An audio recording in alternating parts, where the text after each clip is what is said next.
Friends, what is this?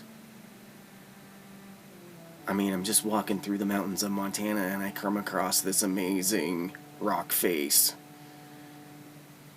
I saw it when I was there, and I saw it again just before I edited this photo. I mean, look at the raw image.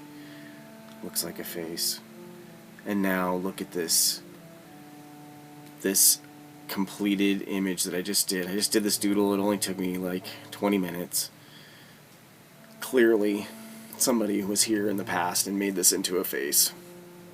And it's maybe weathered and eroded. It was probably painted in the past.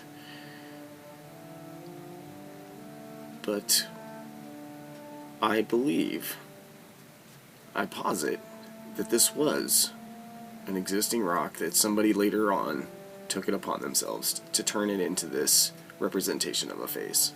And we see now this eroded image.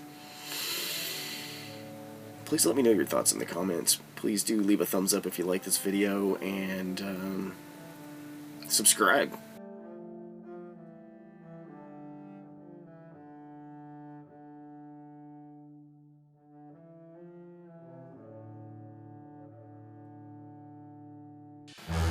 What do you think?